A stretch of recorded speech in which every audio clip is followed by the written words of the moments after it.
kasabwatan po ng kasabwatan ang lehislatura at ang Pangulo upang maging posible ang pagnanakaw ng daan-daang bilyon kung hindi trilyon sa ating budget.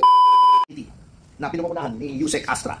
Based on PDP Laban's official membership records, former Congressman Jacinto Jing Paras is not a member of PDP Laban. As such, any statements, opinions, or positions he has expressed are made solely in his personal capacity and should not be construed directly or indirectly as reflecting the official stance, policies, or positions of the party. Mr. Paras is not an authorized spokesperson of LPDP Laban, nor does he represent any of its officers or its leadership in any official or unofficial capacity. PDP Laban remains committed to maintaining clarity in its official communications and urges the public to rely only on duly authorized statements issued by the party or its recognized representatives. End of statement. Kinaklaro ko lang po na hindi po namin pinipigilan ang kahit sino na maghayag ng kanilang saloobin sa kahit anong forum, lamang sinasabi po namin na yung mga hinahayag po mga opinion na yon ay hindi po opisyal na stance or posisyon ng Partido Demokratiko Pilipino. Opinions they may want. This is a free country and free expression is guaranteed by the Constitution. Salamat po. Thank you very much, Attorney Freddy Topacio. Si Ka Freddy po ay nagpahayag at itinarating po sa lahat ng ating mga kababayan, Luzon, Visayas at Mindanao ang statement po ng ating pong acting chair, si Secretary Alcusi. Salamat po sa pag-update sa ating mga kasama. You're welcome, Attorney Penny. Ay nandito. At gusto ko pong ibalik muli sa inyo ang aking pong unang pagpapahayag na inaantay po namin ang iyong kasagutan dahil maliwanag na kapag talagang ang naglatag ay si Atty. Topacio, talagang may diin at talagang tunay na maliwanag para sa kaalaman ng ating mga kababayan. Atty. Topacio, my first question po sa inyo is ano po ang pinaka-core issue ng dininig ngayon ng Korte Suprema, Attorney? Maraming salamat, Attorney Penny, Yusek Astra. With your kind permission, ganito po yan, ano?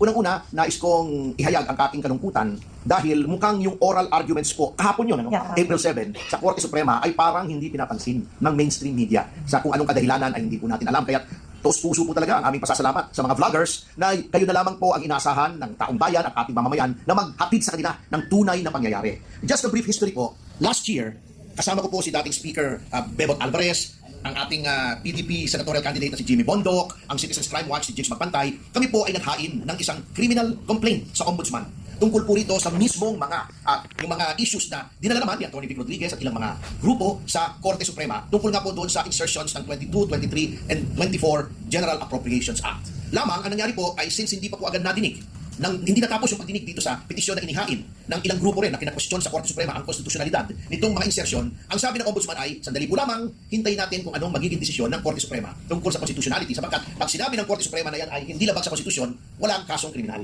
Kung sinabi naman na yan ay labag sa konstitusyon, susulong yung kasong kriminal. Kasi iba po yung usapin sa Korte Suprema, I have to clarify, ito po ay strictly legal yung issue, purely legal, constitutionality. Labag ba o hindi sa saligang batas yung ginawang insertion sa tatlong General Appropriations Act. Ito naman po, ang criminal case ay dapat bang may kriminal na pananagutan ang mga tao na gumawa ng insertion sa pangunguna nga ni dating Speaker Martin Romualdez. So yun po ang dalawa. Yun pong nilitis. Actually, naglitis na po yan Antimano. Ito, naglitis na ulit at inumpisahan na. Ang usapin po, reduced to its simplest terms sapagkat hindi naman po natin pwedeng puntahan ng detalye sapagkat may doktrina po tayong sinusunod na sub judice. Kapag ang isang bagay ay nasa harap na ng korte, hindi na po natin pwedeng i-discuss yung merits ng case, ano? Yung mga facts lamang. Ang basihan po ay ito. Sapagkat ang ating saligang batas ay nagsasabi, wala pong pwedeng salapi na nanggagaling sa kabanang bayan na pwedeng gastusin except in accordance with an appropriation. Na ang appropriation po yan ay nanggagaling sa General Appropriations Act. Kaya nga po, General Appropriations Act po yan, ano? Ngayon po, ang naging issue dito, may mga, yung tinatawag nilang unallocated appropriation. Kapag sinabi po natin appropriation, according sa jurisprudence, yan po ay mayroong halaga, number one, at may pagtutunguhan. Halimbawa, Unprogrammed allocation. Yun ang program, di ba? Yun ang according to law. Halimbawa, ang gobyerno ay nagsabing, meron meeting ngayon dito, April 8. Bibili tayo ng 100 bote ng tubig sa halagang 10 pesos each. Therefore, magkano yun? 10,000 ba? 1,000. Mahina ako sa math, kaya nag-abogado ko eh. 1,000. O 1,000 piso yun. Okay po yun, nasa batas yun. Ngunit, pag nilagay mo dyan, flood control, lump sum. Halimbawa, 10 billion for flood control. Walang pagtutunguhan. Hindi nakalagay ito sa GAA. Saan pupunta ito? Sa 10 billion. Ang nangyayari po, ang nag-appropriate, hindi na yung legislatura. Ang nangyayari, ang nag-i-implement na po ay executive. Kaya sinasabi nila, executive na yun eh. Kailangan siya mag-execute. Hindi po. Ang ine-execute lamang po ng ehekutibo ay kung anong nakalagay doon. Kaya nga po, meron yung tinatawag nilang President's Budget, isasumitihan sa legislature. Ang legislature is supposed to be the guardian of the public purse. Kung maaari nga po, pag sinabi ng Pangulo, ito ang aking budget, 1 trillion. Dapat nga ang ginagawa ng legislature, boss, baka pwede naman 900 billion na lang. Nakatipid tayo ng 100 billion. Kasi dapat pinangangalagaan ng legislatura ang pondo ng gobyerno. Hindi naglulustay. Ito, baliktad. Number one, sinabi ng ating Pangulo, ito ang aking budget. Di ba? Ito yung budget para dito, para roon. 1 trillion. Ang ginawa ng legislature, tanggalin natin ito rito, ilagay natin dito, tanggalin natin dito, ilagay natin dito, at gawin natin, halimbawa, 1.2 trillion. Tinagdagan. Tinanggalan ng pondo yung priority ng Pangulo, nilagay sa mga bagay kung saan kinurakot naman nila at very clear yan. Very clear yan. Hindi ko na kailangan patunayan yan kasi ang Pangulo mismo nagsasabi, di ba? Hindi na ba kayo nahiya? Ibig sabihin, kinupitan nyo yung budget. Paano nila nakupitan? Yun yung unprogrammed allocations. Yan. Yun yung sinasabi namin insertion. Ito ang binibigay ng Pangulo. Ito yung gusto ko mangyari. Pinagsisisingitan nila ng kung ano-ano. Bakit sinasabi natin may kasalanan ang Pangulo? Hindi naman pwedeng hindi alam ng Pangulo yan di ba? Di ba pagkatapos niyang ibigayan, ay mamaya i-explain, mas magaling dyan si Kaka-Astra sa akin pagkatapos sa procedure. Attorney, thank you very much ha. Pero gusto ko susugan po yung sinasabi niyo para bigyan paglilinaw din dun po sa ating mga Yeah, of course. Attorney, medyo ipasok ko lang po to. Oo naman. Insertion na yan, Attorney, kung isa lang po ba ang dapat maintindihan ng publiko ngayon? Ito ang mainit na usapin. No? Ako po yung magtatanong sa inyo. Kung isa lang ang dapat nating tutukan at maintindihan ng sambayan ng Pilipino, o sabihin na nating publiko, ano yun? Ito po ang kung isa lamang. Nagkasabwatan po. Nagkasabwatan ang legislatura at ang Pangulo upang maging posible ang pagnanakaw ng daan-daang bilyon kung hindi trilyon sa ating budget. Bakit ito sinabi yan? And I was getting to that, kasi po hindi pwedeng alam ng Pangulo to. Di ba, ang yabang pa niya sinabi niya, uy, binasa ko lahat yan, 4,000 pahina ba yun? Di ba? Ewan ko kung paano niya nabasa yun, ang haba nun, siguro hindi siya nakakatulog. Ewan natin kung bakit hindi nakakatulog, Anyway, binasa daw niya. So nakita niya na mali yung ginawa ng legislature. Nonetheless, he signed it into law. So he cannot escape liability. Hindi niya pwede sabihin, hindi ko alam yan Nabudol ako Kalokohan po yun. Halata po kasi meron siyang budget secretary. Meron siyang mga department secretaries na tinitingnan kung yung mga request nila na ilagay sa budget ay natupad o hindi. Pero hindi pa siya in-advise noon. Kung hindi ka in-advise sa audit, tanggalin mo na lahat yun. Incompetent lahat yun. Bakit hanggang ngayon? They are in the good graces of the President. Diba? Attorney, nasabi niyo po kanina na sinabi po ng sinasabi niyo, binanggit niyo na tao na 4,000 pages pala yun. Di ba? 4,000 ba? Yung GA? GAA, oo, tapos ilang volume Saglit, kaya. saglit ha. Para hindi tayo manihis, we need to stick with the issue. Napakagaling na niya, no? Ang galing niya, kahanga-hanga, pero ang gusto ko po talagang ipantapat doon po sa mga nalalaman natin lahat ngayon, no? Ano yung sinasabi po ng Constitution tungkol sa national budget process? Ayan ang ipapaliwanag ni Kayo Yus muna, Astra. kayo muna. Hindi kasi po, May sarili po yan mamaya si Castra. ganito yan, hindi na ako pupunta sa details para hindi na kayo Bigyan mo lang sila ng isang magupit. Yan po ay nanggagaling sa presidente muna. Yan, nanggagaling sa presidente. Hindi po, although nakalagay sa ating Article 6 na lahat ng budget ay nanggagaling sa House. Ang hindi po nakalagay naman sa konstitusyon ay, ang proseso po ay, lahat po yan nanggagaling muna sa Malacanang. Kumbaga, wish list. Gagawa ng listahan ng Malacanang, isusumiti po yan sa House. Ngayon, titignan po yan ng Appropriations Committee. Pakakalaling APRO yung mataas yung bloke. May Committee on Appropriations yan. Yan po, titignan yan. Nagpa-budget hearing yan. Di ba? Halimbawa, Department of Health, merong request na 200 billion. Secretary, defend your budget. Yes. Bakit ganito? Isasabihin niya, kasi po, importante ito, importante yan. Then, more often than not, nagkakaroon ng mga revisions. Ito lang, ganito lang. Ito, tanggalin natin dito. Ito, wag na. Ito, dagdagan natin. And so on, and so forth. So, pwede to say, para yung pagkain, hinihimay-himay sa Hinihimay bawat dapat isa. yan. Yan ang role talaga. Of course, ang role ng legislature is making laws. GAA is a law. Yeah. General Appropriations Act yan. Act of Congress yan. At yan talaga ang constitutional mission. The most important constitutional mission of the legislature is to guard the public fund. Yes. Yan, na hindi maabuso. Magkaroon ng tamang Yan. pagkakati-hati. Pagkatapos yan, gagawin yung GAA, di ba? To make a long story short, marami yan. Maraming lipotitos yan. Dadaan pa yan sa Senado, doon nagkaroon din daw ng insertion, yung aligasyon. Then, pagkatapos yan, pag-reconcile na yung version ng Senate sa ng House, kaya nga merong yung trabaho natin, di ba? Yun yun. Presidential. Kaya Oo, attorney, tulad ng sinabi ninyo, no? I think now is the turn of our Yan. former Yusek Astra kasi po, dati po siyang official that she is aware, siya po yung talagang isa sa nag-accuse. Anyway, tapusin ko lang. Pag reconcile na yan, ito na yung final version. Tcharan! Yun. Aakyat na yan sa Pangulo. Titignan ng Pangulo. Pag sinabi ng Pangulo, hindi naman maganda ito hindi tama ito. Hindi ko pipirmahan ito. Ano po? Reenacted. Ano sabi niyo pag sinabi ng Pangulo? Ano? Pangulo.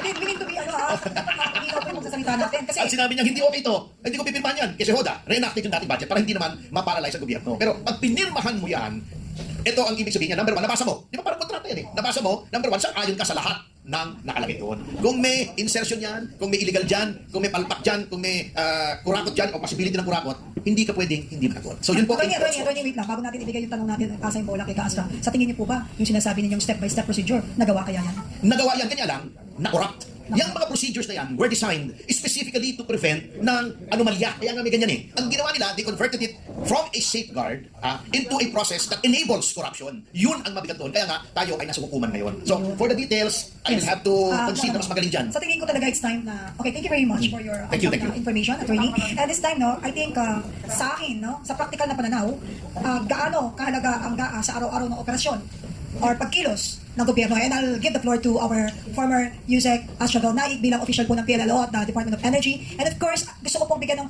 paglilinaw ang lahat po ng ating mga kasamahan at nanonood sa ating pong live podcast that she is totally sure na sure ako that she is invited today. Asha, I'll give you the floor. From the pambansang uninvited.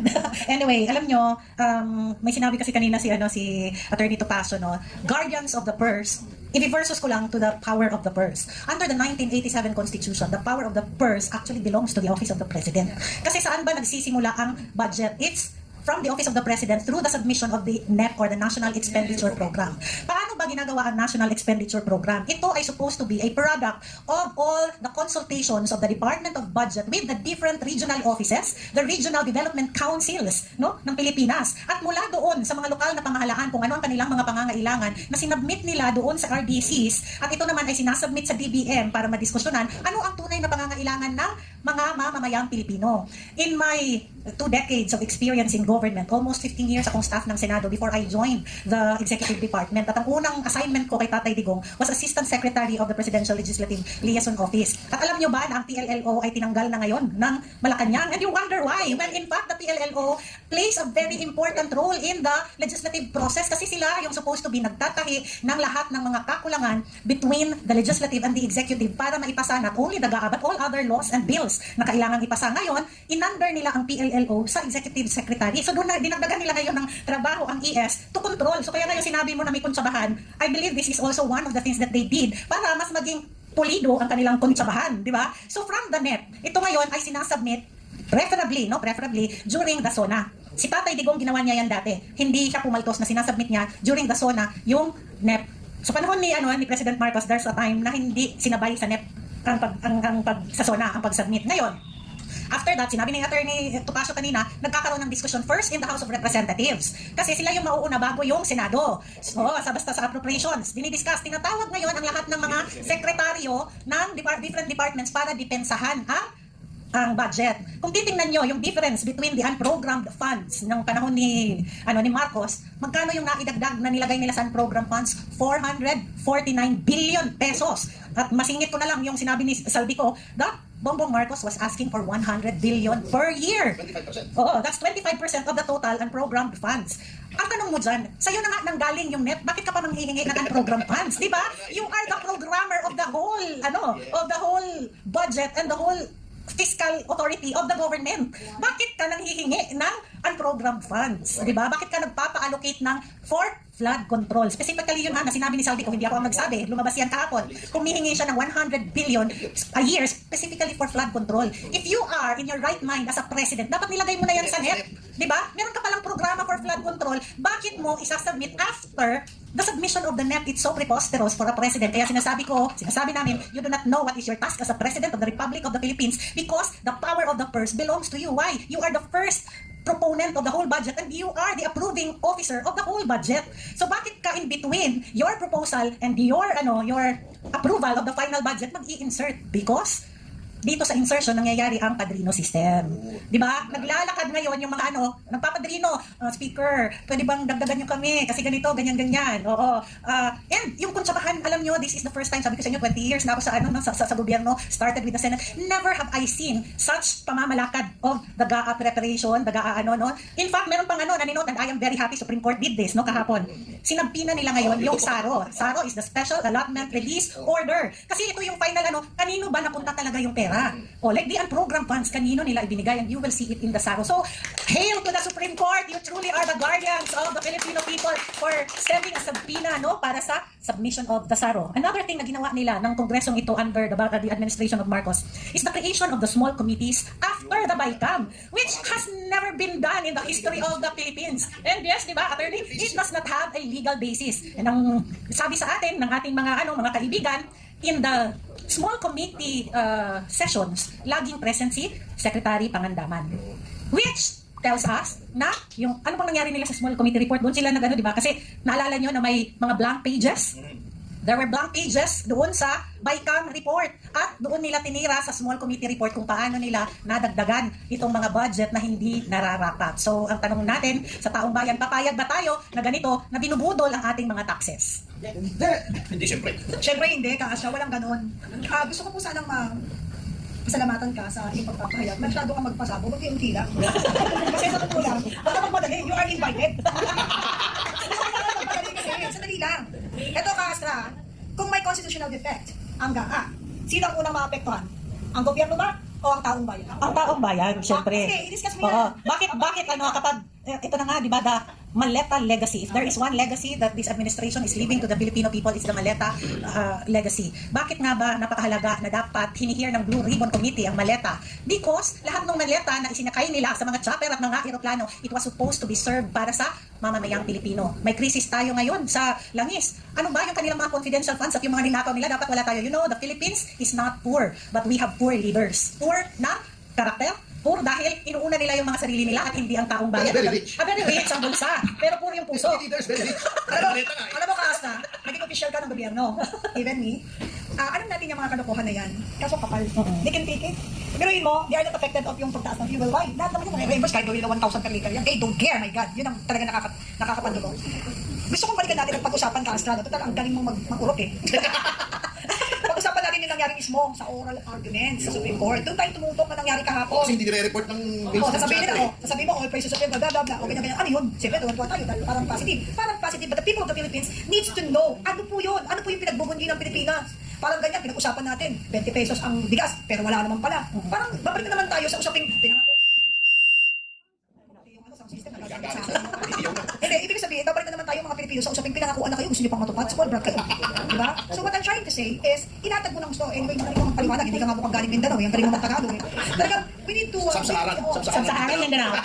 We need to be consistent of our topic. Yung oral arguments mismo, ang pag-usapan na naganap kahapon sa Supreme Court.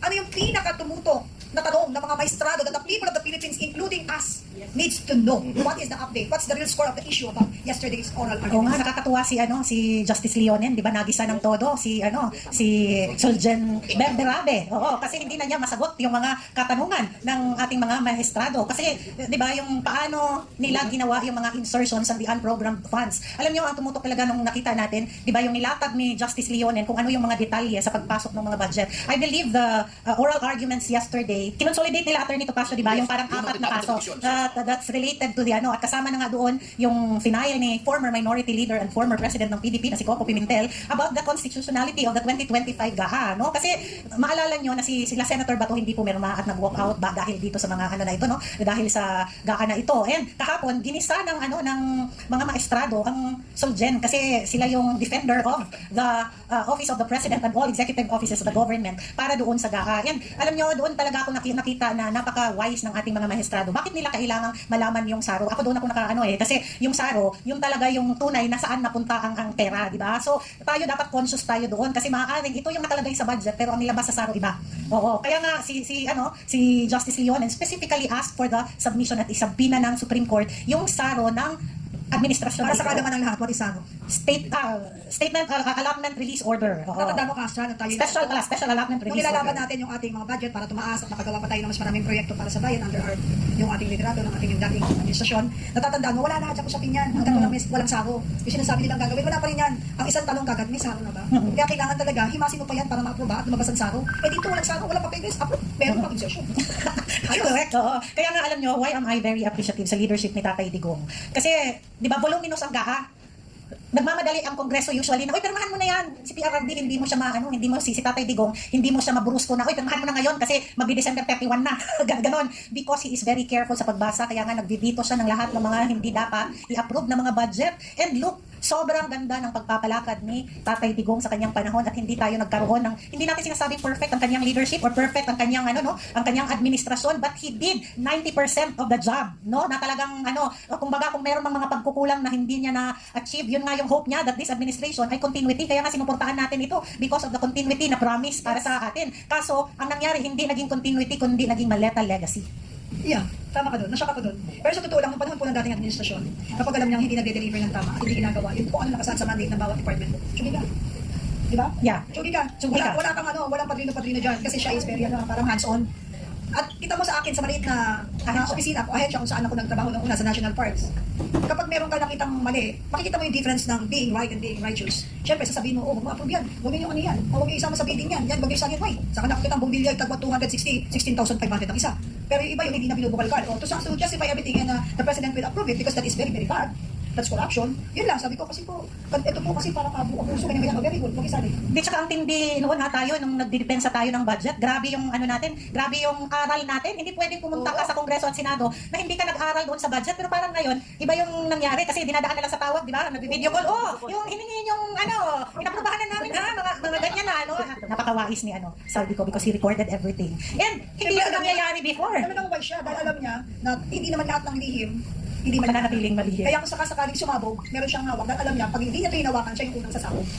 Anyway, may singit ko lang, insertion na rin naman ito. Ang hilig ko sa word na ganyan. Anyway, ang natutuwa ko dun sa oral arguments kahapon, kasi pinapakinggan ko yun, nag-multitask ako kahapon, yung mga amicus curiae, ang Korte Suprema po kasi may kapangyarihan ng mga anyaya ng mga tinatawag na amicus curiae or friends of the court. Ito yung mga tao na wala naman sila pinapanigan, ngunit nagkaroon sila ng expertise o malalim na kaalaman tungkol sa issue na nakaharap sa korte. Nag-invite sila ng ilang mga opisyal ng gobyerno na maalam sa budget. Nandyan si Solita Monsod, si Franklin Drilon na dating naging Senate President, at si Butch Abad na budget secretary dati. Wala po sa kanila nagsabing tama yung ginawa sa GAA noong 22, 23, 24. Lahat po sila, all four amicus curiae said, maling-mali because that is a form of pork barrel na ipinagbawal na ng Supreme Court doon sa Belgica case. So, wala pong kakampi talaga ang gobyerno doon sa oral arguments na yun.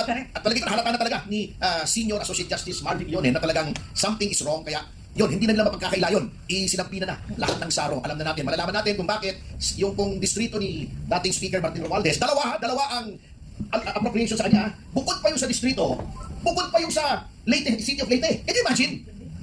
Meron yung sa distrito as a whole, meron pang special sa Leyte. Magkano yung ibinigay sa distrito ni Sandro Marcos? 4 billion ba a year? O, doon magkakaalaman na po yan. Kaya palagay ko yung mga responsible din nanginginig na eh. Kasi pag sinabi ng Supreme Court yan na, uy, illegal ang ginawa nyo, yung nakabinbing po namin sa ombudsman ay tutuloy na yon. Kung itutuloy, kasi ang problema natin sa ombudsman, malihis ako ng konti, tutak ng Malacanang ang ombudsman ngayon. Sana ituloy niya. Kasi yun na naman ang kondisyon ng dating ombudsman eh. Hold it, hintayin natin ang Korte Suprema because that is the highest court. Pag lumabas yan if ang magiging desisyon ng Korte Suprema ay unconstitutional, tuloy na, criminal case na po yan, kulong na po yan, baka-plunder pa yan. So yun po ang sitwasyon. Para palang siopaw lang yan, no? May special. Kaya siguro yung dokumento ng mga yun, yung panabanggit mo, yung isa sa Ilocos, yung isa sa Leyte, sigurado may pulang bilog yun. Yung papel, ano? Special, ano pala, masingit natin ito, Kapenny, kasi usapang saro, di ba? A special allotment release order. Ito yung order mo na, nandito na yung pera, pwede mo nang gastusin doon sa nakaalak nyo. Ito yung nangyari sa confidential funds ni VP Sara. Ibinigay ang saro sa kanya 11 days before. Pero nakaplano na yung gastusan mula pa nung ano niya. Sandali lang, Astra, kailangan tutukan niyo po ito para maintindihan niyo po yung ginawa. Ginawa nilang tanga, taong bayan, pero hindi nila pwedeng pagbukaing tanga forever si VP Sara. Why? Kasi kami nasa gobyerno kami. Yung sarong yan, napaka-importante. Ngayon, gipit na sa panahon, di ba? So, kailangan may latag yan bago magtapos ang taon. Hindi, tsaka yung plano for the whole year, planado na yun yung VP saan gagastusin itong mga perang ito. In fact, karamihan sa atin sa gobyerno, alam natin na kung minsan, alam natin na nandoon na sa allotment, pero kailangan mong, yung programa mo na nakalista doon, di ba kasi nagsasabit ang ahensya, ito yung program ko from January to December. Hindi naman lumalabas ang saro sa January.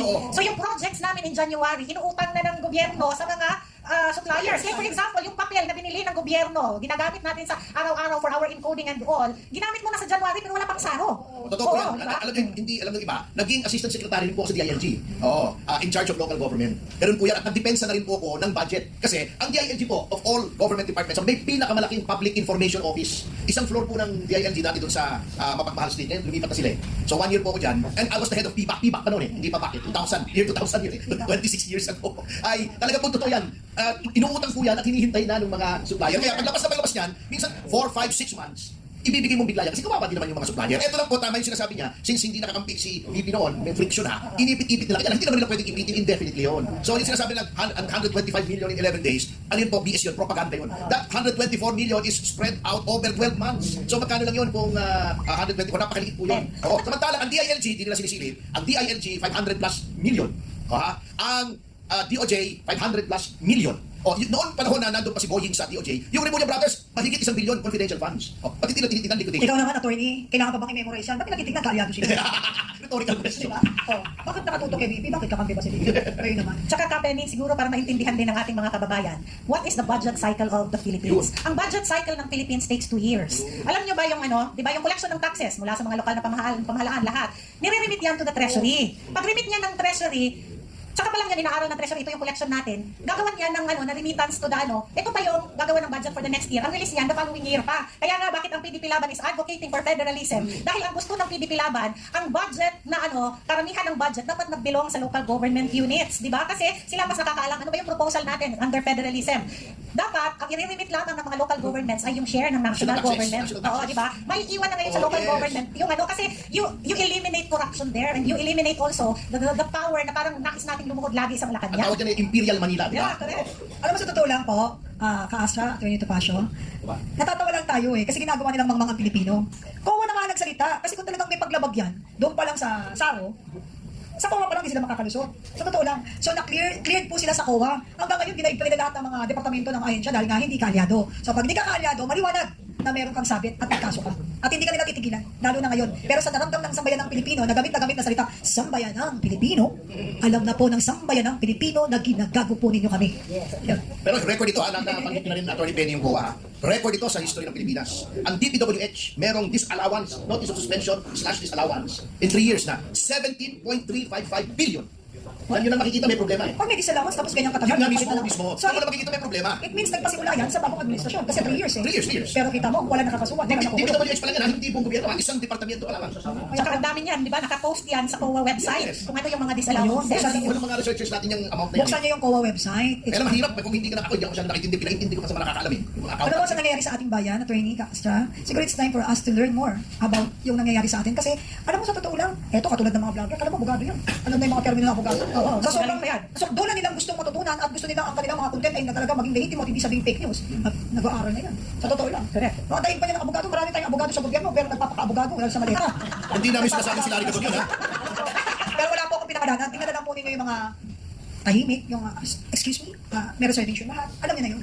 Alam mo, kapag totoo ang yung pagpapahayag at kailangan ipahayag ng tama sa sambayan ng Pilipino, na ginagamit ko lagi ang word na sambayan ng Pilipino, na maririnig mo sa mga bibig ng mga kilalang tao, oh my God, ang kakapal po talaga ng mukha nila. Kaya buti may mga vloggers tayo, mga media na talagang may malasakit sa kapwa at bayan. Kaya, sa totoo lang, baka mamaya pag inalok kayo, bumigay kayo, ha? Baka isang Hindi, pakita niyo yung t-shirt. Pakita mo yung t-shirt, kung ano nakalagay. I am an independent vlogger. Palaban para sa bayan. Wala ka na Hindi bayaran. bayaran. Lahat ng mga nabayaran dyan, akin na.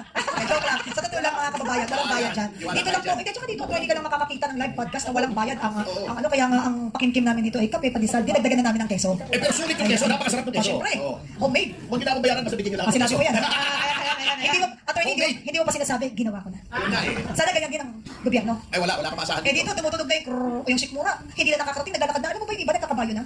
Alam niyo ba, ito singit ko lang, yung sinakasabi niyo. In-interview ko kahapon sa show ko, si Kamar Balbuena ng Manibela. Ang tanong ko, ano bang mga gagawin niyo para makatulong sa drivers? Alam niyo, ito nakakalungkot ang sagot niya, total resignation. Wala na kami gustong gawin. Bakit? Eh wala namang ginagawa ng gobyerno eh. Napapagod lang kami, nagagastusan lang kami. Hindi na kami kumikilos, nagtitiis na lang kami. Can you imagine, pag nawala na ng pag-asa ang taong bayan, delikado na yan. Kasabi nga ni Erap a hungry stomach knows no law.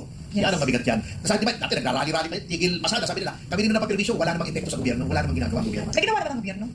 Minaximize nila yung oras, nabawasan ng isang araw ang trabaho, pero kawawa ang mga nagmamanibela dahil na pinagkukunan nila ng kanilang pang-araw-araw para sa pamilya. Nakakatawa, pero nakakagago. Attorney. Tingnan nyo, ako, abogado ko ng Pasang Mazda. Ito yung kaputan nitong gobyerno ito.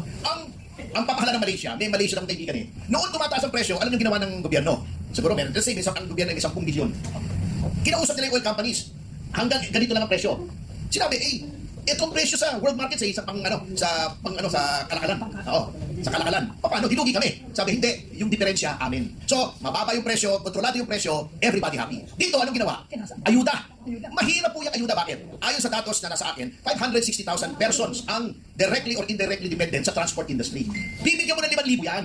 Paano mo i-distribute yung 5,000 sa 560,000? Meron bang manpower ng DSWD para ibigay yan? Wala. Hindi ganun kalaki DSWD. Anong nangyayari? I-default nila sa LGU. Pag dinefault na sa LGU yan, alam niyo na, patay na yan. Bakit hindi kunin yung pera sa halip na ang kausap mo lang 5-6 na oil companies, 560,000 ang gusto mong kausapin? Mali eh. Bakit? Kasi merong oportunidad dyan pagka-distribution sa marami. Ito yung kalokohan ng gobyerno ito. Pwede mong ibigay direkta sa oil companies. Ang problema, number 2, sabi ng isang kaibigan kong nasa Malacanang, wala na pong maibigay na subsidy, ninakaw na. Yun ang problema, malungkot.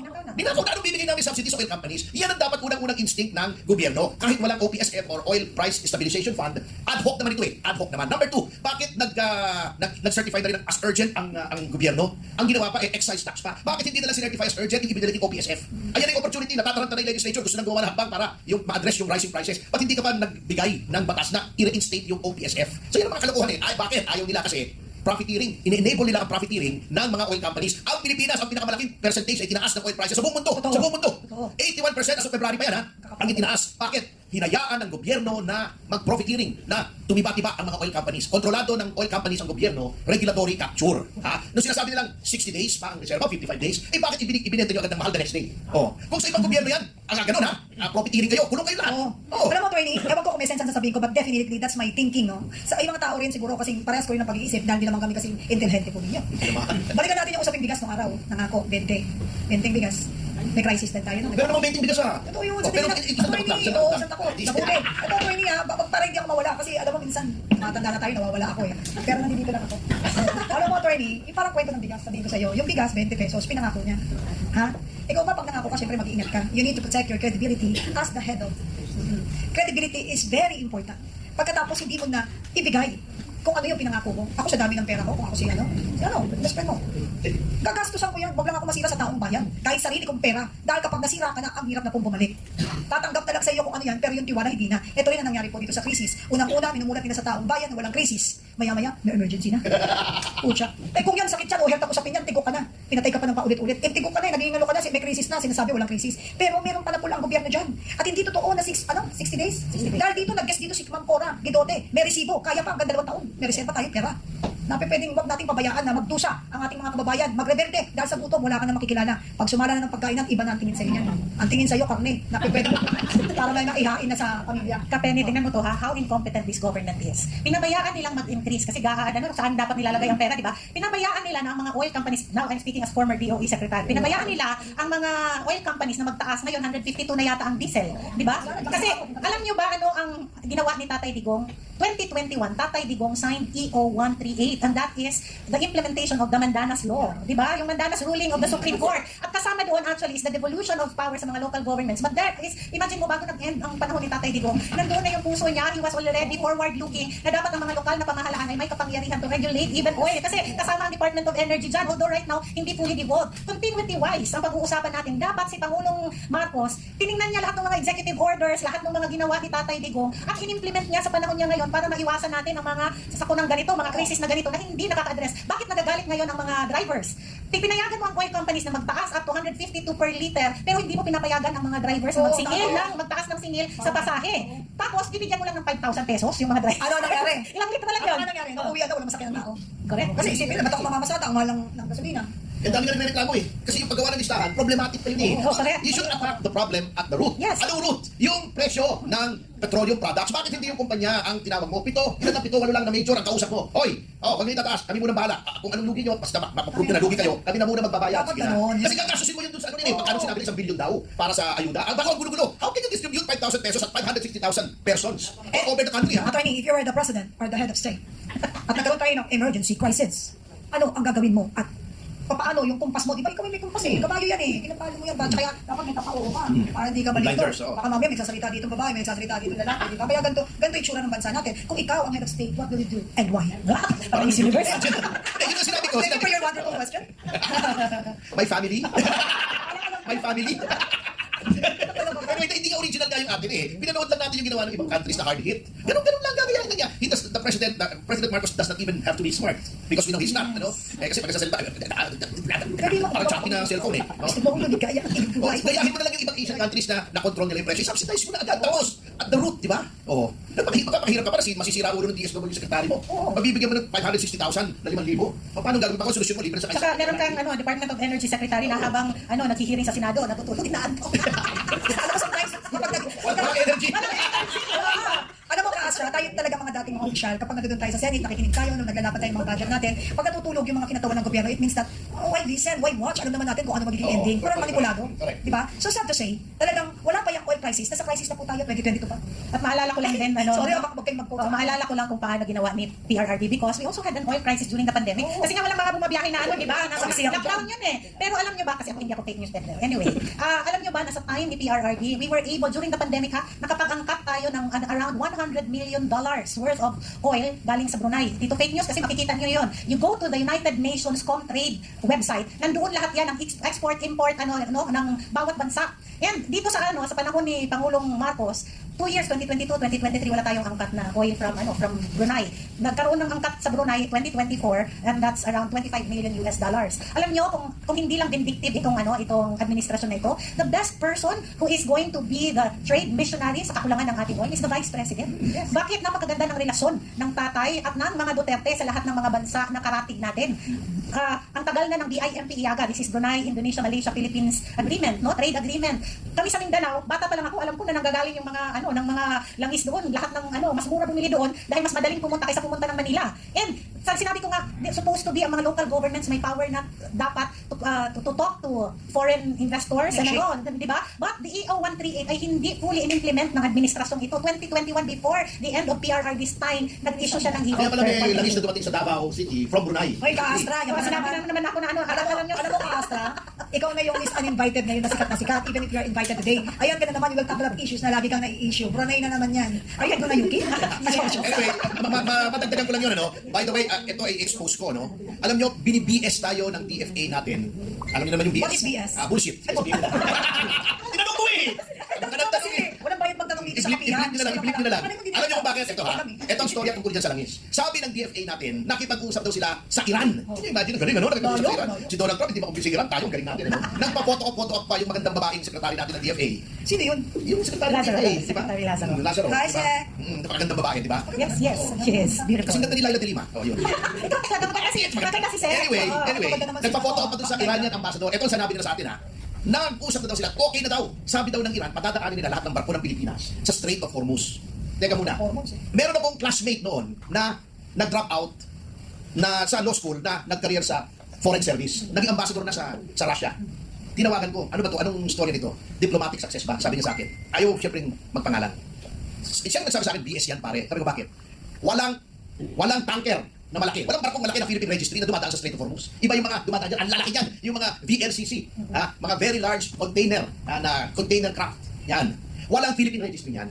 Yung sinasabi mo, pag yan ay papunta sa Pilipinas, papadaanin, sabi niya, hindi totoo yan. Sa diplomacy, wala silang pakialam kung saan papunta yung barko na may dalang langis. Ang importante dyan, registry. Yan. Kanino ba naka-register yan? British registry yan. Hindi pwede kalaban ng Iran. Hindi dadaan yan.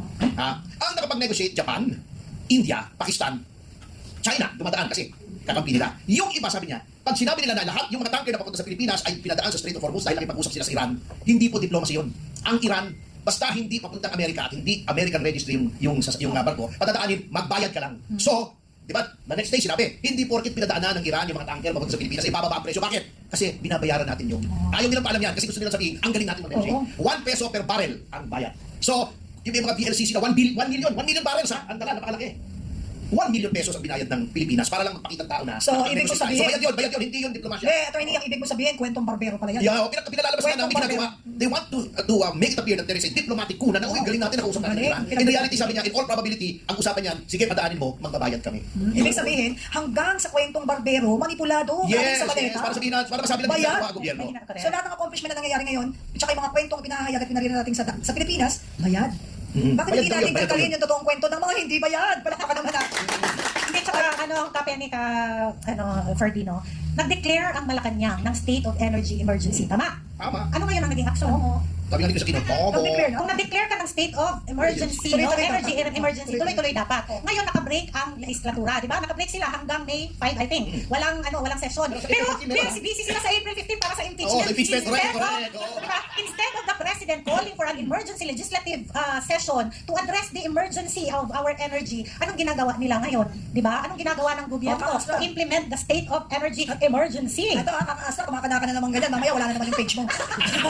Sinana yung page na yung account Kaya mo. mga kaibigan, pag hindi nyo nakikita, di ba nawawala rin yung PDP NCR ito na? Kaya medyo, ako ngayon, patwitams tayo dahil wala Kapeni, nakikita sa page sabi na. nila kakasuhan nila lahat ng fake news peddler kasi sinabi ni nang nagpunta yung at meron daw tayo padadaanin. Bakit dapat kasuhan ni Secretary ng PCO ang Iran military page? Kasi there's an Iran military page. Kumalat ito na merong post ng Iran military page na according to the Filipino source na allowed daw yung Filipino vessel. Ibig sabihin it's a fake news daw na allowed ang Filipino vessel. Ito That's an Iran military page with 1 million followers. Oo, nakita ko to, sinare ito ni Adrian. Maraming nag-share nito, Sino no? Adrian?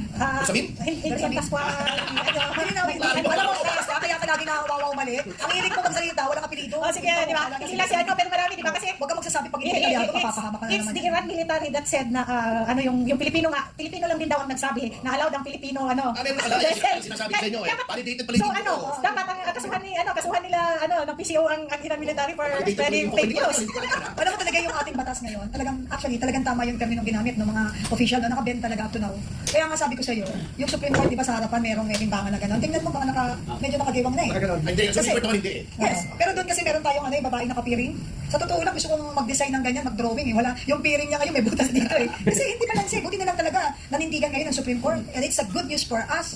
Kasi baka ginagawa na yung timbangan ng tama. Talagang mali ang timbangan for me. Tsaka alam mo, Kapene, nakakalungkot na nasa state of energy emergency tayo, ngunit hindi nagkakaroon ng kapangyarihan ang mga local governments. Kaya tama yung sinabi nila na walang alam yung Davao about the pagdating ng ano. Kasi ang nag-aangkat at kumukuha ng mga are the oil companies, di ba? At hindi ito sa local government, nakasalalay ito sa national government. And walang ginagawa yung ating pamahalaan ngayon to check magkano ba yung angkat nila ng ano. Kasi alam ko ngayon, may alam ako kung saan makakabili ng ano, ng oil na Saan? mura. Ba't di mo i-share? Hindi, wag na kasi sasabihin ka naman sasabihin mo ganyan, pagkatapos hindi mo sasabihin. yung mga katabi natin Yan ang hirap sa iyo eh. Let's say, Malaysia, Singapore, may mga excess yan na ano, meron tayo dyan sa... Binibidin mo yung magdang people. Oo, ibig kong sabihin, ganun ang ginawa ni PRRD. Nilayon niya yung mga mata natin sa malalayong bansa, inilapit, pero walang ginagawa ang Department of Energy for this para ang pinaka masaklap dito, yun nga, di ba, na hindi nila kino-call out ang attention ng mga oil companies. Hindi mahal ang kuha nila. Bakit 152 ang presyo natin ngayon? Grabe naman. Sa atin. Profiteering. Wait, sandali lang ka, Astra, baka makuta ko. Kasi may sinasabi ako kanina, naputol mo. Sabi ko, ang alam ko,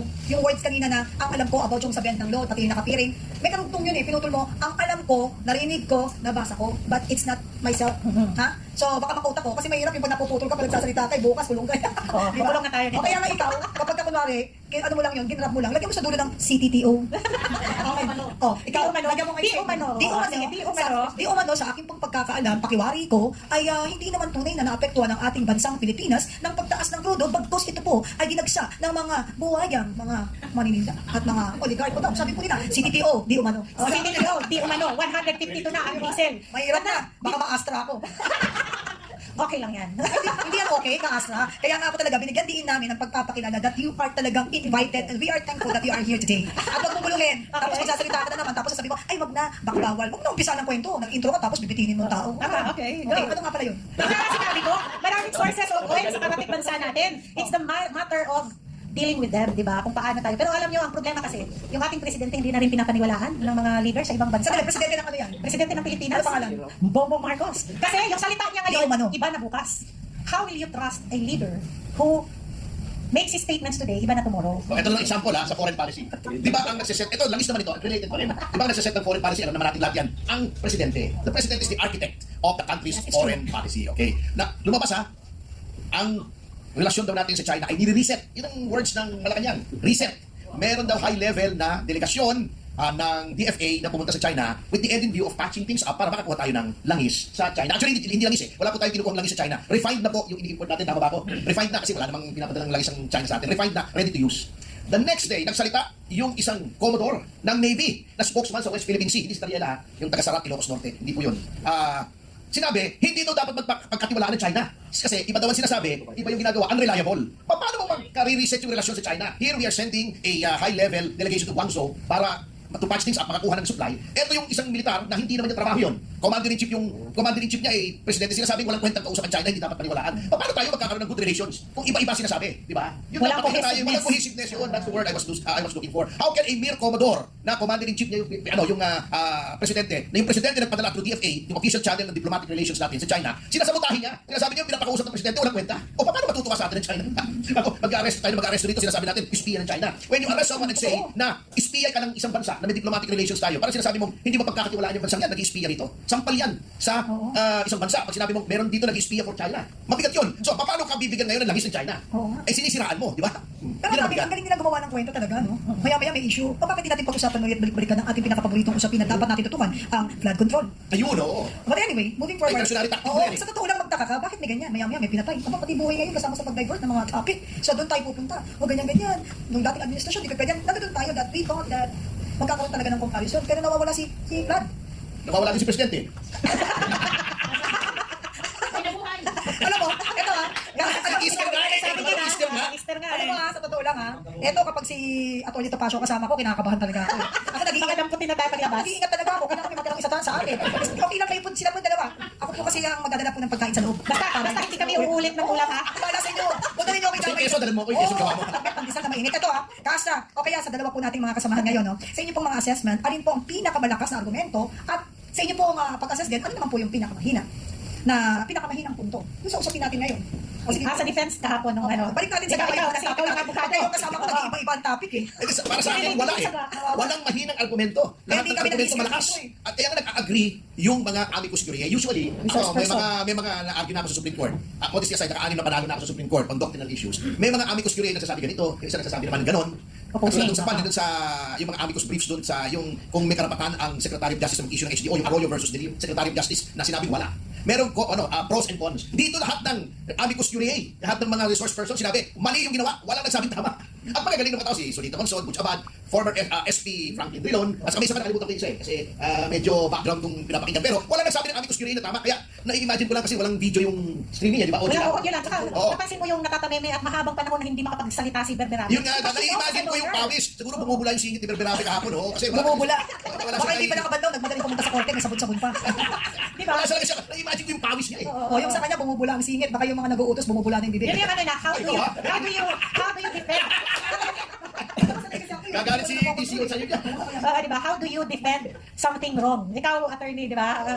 How do you defend something wrong? Mahuhuli ka talaga. Alam mo, Kaastra, tulad na lagi nating paninindigan, kahit dito po sa kapiyan, pag inumpisahan mong mali ang isang bagay, ang kapal naman ng mukha mo, mag-expect ka maging tama sa huli. Wala kang happy ending yan. Pag mali ang umpisa mo, siguro mo, sabog-sabog ka sa ending. And it will happen because God is with us. God is good all the time. Okay, tuloy-tuloy na. Nagiging mainit na, pinagpapawisan ako mamaya, naka-sleeveless na ako. Kaya ako nag-jacket kanina malamig. Pag ito pala kasama mo, papawisan ka talaga. Kaya ako butas-butas para hindi ka Oo, pagpawisan. pero alam mo, sa susunod, kapag kayo guest ko, magdadala ako ng brake fluid. Yun ang unang papainom natin. Kaya lagay dito, brake fluid. Huwag na tayo maganyan-ganyan. Anyway, moving forward again, Castra and Atty. Topacio. Sa tingin po ba ninyo, may indikasyon na ba kung saan papunta talaga ang desisyon ng korte? Bawal tayo magsalita Oo, dyan. Ay, bakit kayo? Hindi, we do not, abogado yan, we do not Judice, preempt. judice. Magsalita, ikaw hindi ka abogado, magsalita ka. Oh, sige. Hindi ako malalari ka pa. Saan patutungo? Patutungo ito sa criminal case na final nila, Attorney Topacio. Kasi sigurado ako, pag lumabas ang mga saro na sinabi na, makikita lahat kung saan dinala at paano napunta at nagastos ang mga pera na is particularly the unprogrammed funds. Yan, hindi yan di umano at hindi yan CTTO. Naggaling mismo yan sa bibig ng ating pong invited guest. Ito, very briefly lang ha.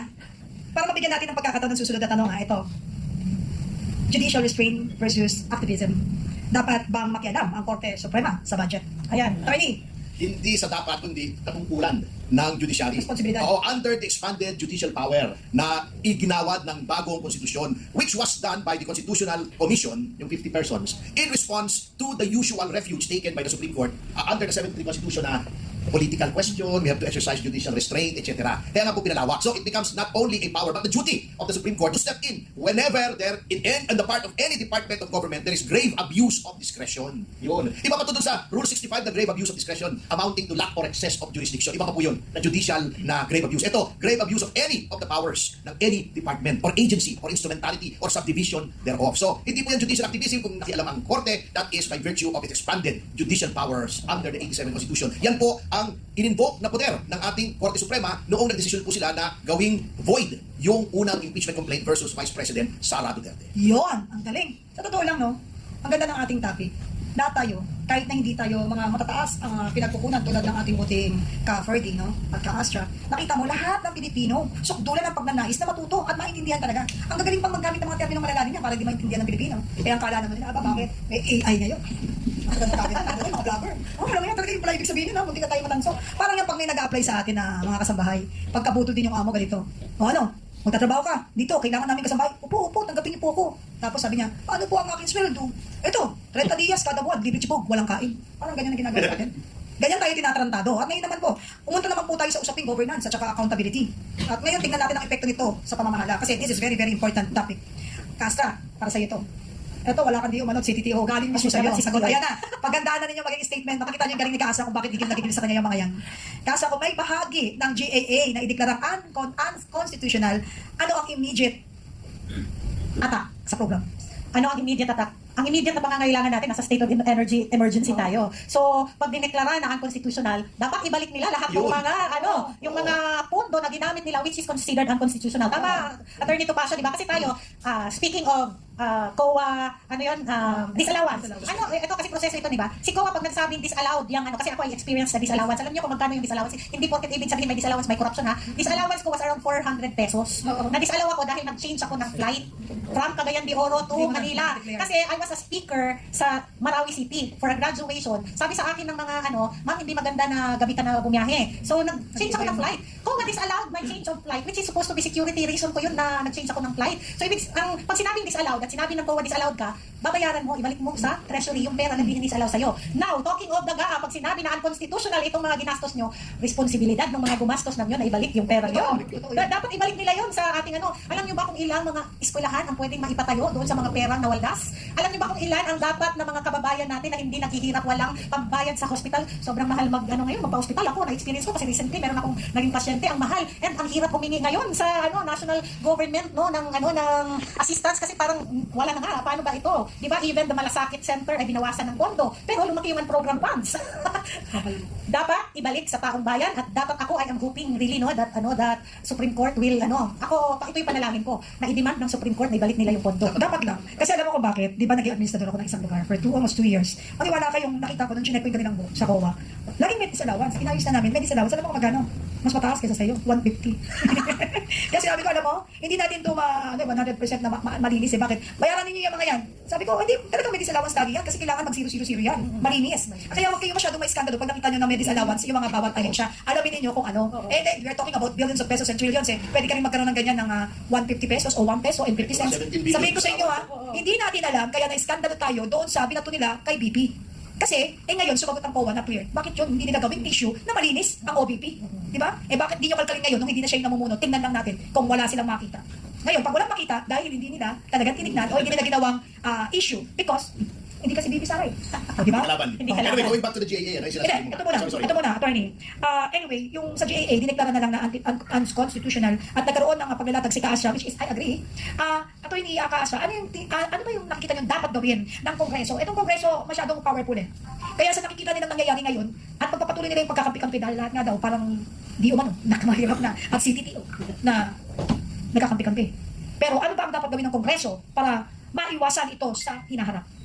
Congress in itself is not corrupt. It's the people that composes it. It's the character of the people that's in it. Ako, I am hoping that we will elect a breed of congressmen, senators, yung hindi pa corrupted yung puso, yung hindi, alam nyo, sabi ko nga sa'yo, 20 years na ako sa ngayon lang ako nakakita ng kongreso na ganito. Grabe. Di ba?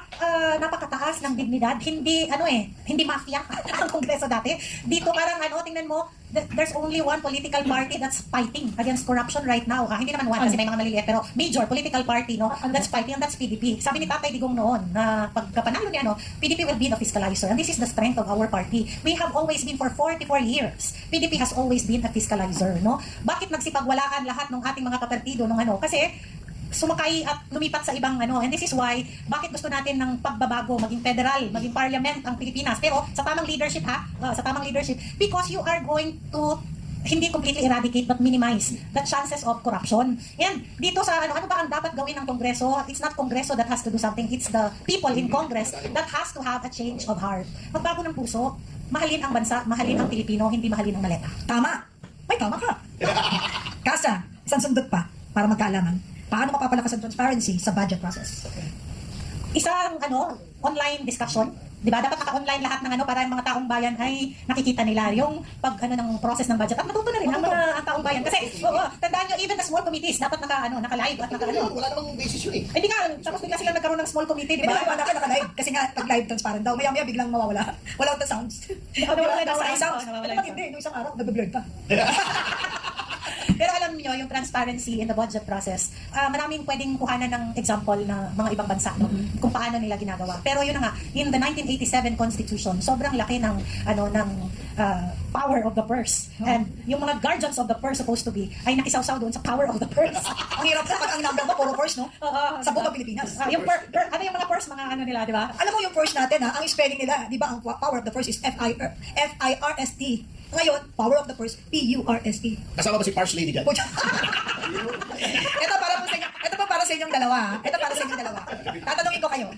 May pananagutan ba? At sa tingin ninyo, kasama na rin silang lahat. Sinong dapat managot?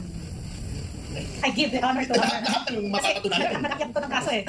Lahat ng mapapatunayan nakipag-connive at collude at conspire na magkaroon ng insertions. Walang pipiliin. Kasi grabe ang panlilin lang talaga. Ito yung insertion pero panlilin lang dito. Just a point ha. Nakalagay sa konstitusyon natin, ang pinakamalaking budget ay edukasyon. Alam natin yan, di ba? Anong ginawa doon sa 24 yata yun ng GAA? Kasi gusto nilang lakihan ang DPWH. At lumalabas, nung kinompute nila, mas malaki ang DPWH kesa sa Department of Education dahil nga may insertion. Alam niyo pang gagago na ginawa? Yun pong budget ng PSA, Philippine Military Academy, nilagay sa education, budget ng DND yun. Yung budget ng Philippine National Police Academy, nilagay pa rin sa education para palabasin na malaki ang edukasyon, budget ng DILG. Sino Ito yung- yung panloloko yun. Yeah, sino po yung head ng DND ngayon?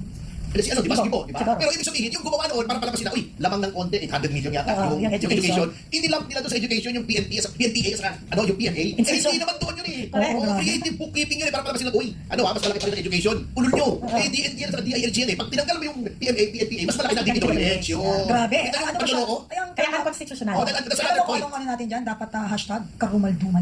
Yan. Ito, rapid fire na natin ngayon ha. Talagang barilan na tayo ngayon. Hindi ba marilan yung kanina? Hindi pa yun. Knowing you. Knowing you. Knowing you. Huwag na ako. Nadadalaw sa inyo. Hindi, yung ano, kanta ng aba yan ah. Ito mabilis ang tanong lang po sa inyong dalawa. One sentence. Answer lamang. Answer lamang. Kasi ang dami mga pasakali eh. Ito, na. Baril ko baril. Oh, Gusto number yata one. kami mabaril. Hindi, dadalaw ako. Hindi ko gagawin. Okay. At isa ko, gusto kong barilan na harapan. Hindi Yeah. yung pag wala yung tao sa harap, doon ka baril ng baril. Oo, tama. You are invited. Yes. Mabilis ang tanong ko sa inyong dalawa. One sentence answer lamang. Huwag niyong bibigyan ng kahit anong bula at kalabo katalwalo. Number one, may constitutional violation ba? Yes or no? Yes. JA? Definitely yes. Kasunod, pinakamalaking problema sa budget process. Presidente. Insertions. Kasama na Ang nakaupong presidente kasi walang mangyayaring insertions kung walang ano, kung alam niya kung anong gagawin. May page ka pa ba natitira? Ubus na yata yung page ko. Isa pa. Isang reforma na dapat gawin agad. Palitan ng presidente. Hoy! Baka may dadalawin talaga ako. I concur. Ito, last one. Ito, last one. Kinakabahan na ako sa inyo. Ano kaya ang paborito ko kain para nagpagay na ito? Jollibee lang. Oo, sariling opinion to eh. Ito mas political ba ito o legal? Ito mga usapin. Yung DACA is legal. It's a legal question kasi you are circumventing the constitution. Para lang to justify. Announce mo yan dun sa best friend mo. Circumventing. Paano siya pa siya yung nagsalita? So, ikaw po. Yung insertion ay legal. Yung impeachment, political na political. Yan. Alam mo, sa totoo lang, salamat sa inyong dalawa at pagandaan nyo lahat ng sinabi nyo. Meron pa akong pending na sedition ha. Yan sinasabi ko sa inyo. Ngayon naman, dahil napakabuti ninyo, napakabait ninyo, at pinagbigyan nyo kami sa aming imbitasyon. At may yung trending na, balita ko may shades. May shades mo. Marami akong shades. Gusto mo? So, kasi ano yun fierce at saka parang mafia look. Diba? Ito, bibigyan po namin kayo ng tig 30 seconds. Alam ko naman, inususundin yan, lalo na to si Atty. Topacio, talagpas to. Para sa inyong final message dito po sa programa, because yung mga sinasabi nyo dapat hindi final yan because your stand is a stand ng Pilipino na kailangan pong marinig ng Saan katauhan? Yun, saan katauhan. I'll give you first, ladies first. Ano naman? Okay. 30 seconds. Ano yung tanong? Walang tanong, final message mo. Final message Gusto ko sa pa programa. sila, uy. Pasayo na, As the invited guest of the Kapihan sa PDP Today, nais kong ipabatid sa ating mga kababayan, may tanglaw para sa bansang Pilipinas at ito is Vice President Sara Duterte, the sure next President of the Republic of the Philippines. Ito, may timer pa ako ha. O yan ha. O, okay. Mga kababayan, sa laki ng mga suliranin na hinaharap ng ating bansa, na kanila pa ang ombudsman, kanila ang majority sa House, kanila ang local government, kanila na lahat, police, military, ang natitira na lamang pong power ay ang soberanya ng sambayan ng Pilipino. We are the people, we are the government, we are the Constitution. Let's take back our power. Maraming salamat po. Kaya tumulog natin. Galing. Sabi ko na Maraming salamat. Alam niyo mga kasama, mga kababayan, sa lahat ng ating mga supporters at mga watcher po sa talakayan natin ngayong araw. Ito may question sila. Hindi. Ganito. Ayaw naman pala yung tulog eh. Kasi over na talaga, sinasabi ko na eh. Alam mo, if it will not happen, hindi kasi Freddy Topacio. So, I forgive you. It's a pleasure na mag-overtime ka dito. Anyway, actually, I want to say bye-bye for now, but I need to welcome two questions from our vloggers and media. Sino gusto magtanong? Wala. Maraming salamat po. Meron ba? Sabi, klaro na daw. Klaro na daw. Ano ba? May katanungan? Are you sure? Huwag na yun. Huwag na yun. Baka kung saan pa mapunta. Baka saan pa mapunta? Huwag lang ibang issue. Okay, maraming salamat at siguro napakalinaw po ng ating talakayan today dito po sa Kapihan sa PDP at sa ating naging talakayan na talaga namang nakakapanginig sa galit yung mga nailatag nito ng ating dalawang talagang mga warriors. No? Malinaw na ang pambansang budget ay hindi lamang po usapin ng alokasyon. Ito ay usapin ng pananagutan, usapin ng kapangyarihan at pagsunod sa konstitusyon. Ang magiging desisyon po ng Supreme Court of the Philippines ay hindi lamang legal ruling. Ito ay may malalim na implikasyon sa pamamahala at sa bawat Pilipino. Maraming salamat. Attorney Ferdy, Cap Ferdinand, Topacio. Thank you po. And of course, ang ating invited former USEC Ka-Astra, Pimentel Nangik. Salamat. At sa inyong lahat na nakikiisa sa kapihan at may sisingilin ako ditong penalty, 3 narinig kong tumunog. Kala din niya, katawa-tawa, yan yun. At sa inyong lahat, salamat po sa kapihan sa PDP, sa inyong malasakit, kasama namin kayo sa paninindigan at paglaban sa katotohanan. Hanggat may isang taong naninindigan sa tama, hindi po tayo dapat mawalan po ng mga pag-asa sa ating buhay sapagkat ang laban na ginagawa natin ay laban po ng sambayanang Pilipino. Muli,